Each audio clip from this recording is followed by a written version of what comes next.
To go to the shrine of the Buddha, leave the city of pollution behind, and cross the breeze above the sludgy river that holds the filth of our civilization for such a long time.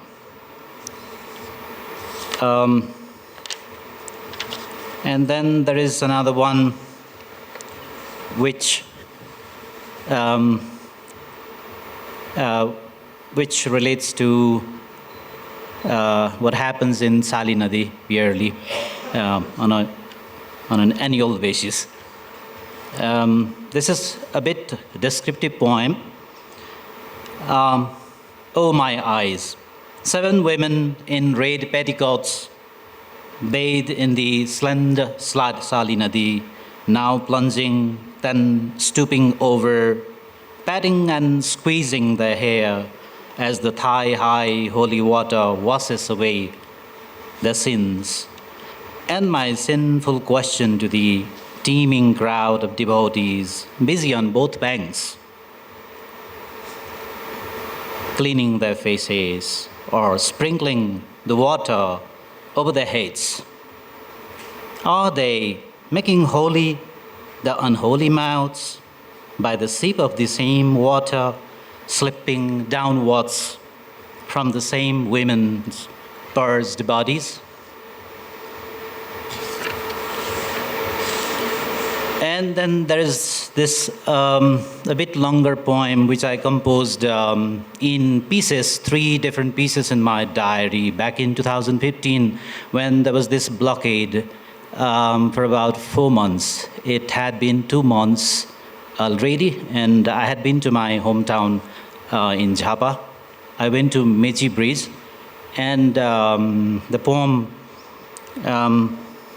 later on, these 3 pieces were merged upon the request of an editor, and it was published later on as a whole long poem.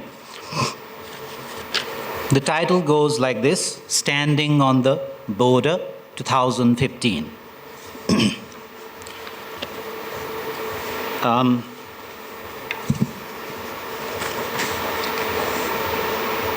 I'm standing on the border to see a big country is.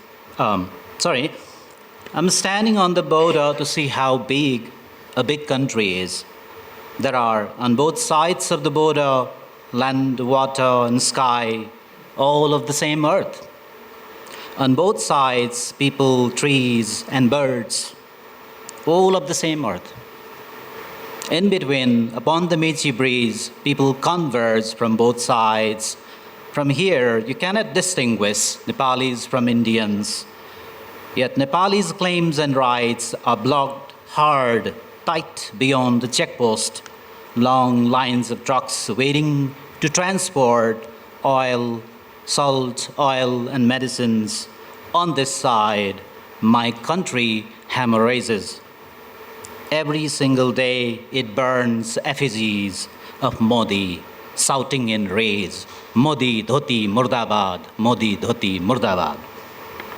The language of inflamed emotions is no different from the burning roads and tires, or the choking smoke spiraling up into the limitless sky. So I turn to yet another border space between myself and my friends, poets and scholars from Indian soil. On Facebook Messenger, they deplore Modi and his mechanical aids, including the pro-Modi media. Empathize with our predicament, 2 months of blockade, experienced as 2 years of pain and suffocation. They reflect on how humiliating it is to be encroached upon and intimidated by outsiders. The lingering aftertaste of the British Raj recalls the parents and grandparents' pain and indignation. They say sorry, promise to denounce the government, more humane and wiser than the Modi Sarkar.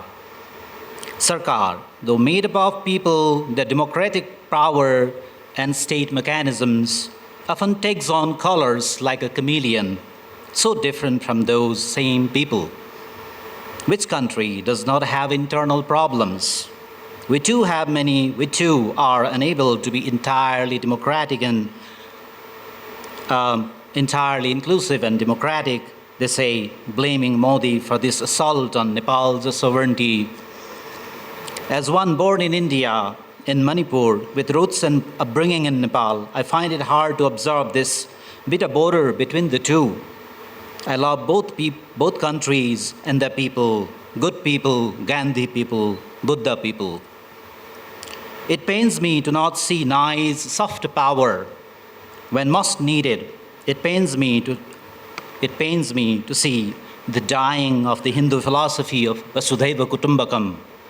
Instead, clowns of politics, cunningly crooked leaders, put aside history and that wisdom, seek to rationalize the irrational words, motives, and behavior. A danger to the national self, a stigma on the image of their nation. Thank you.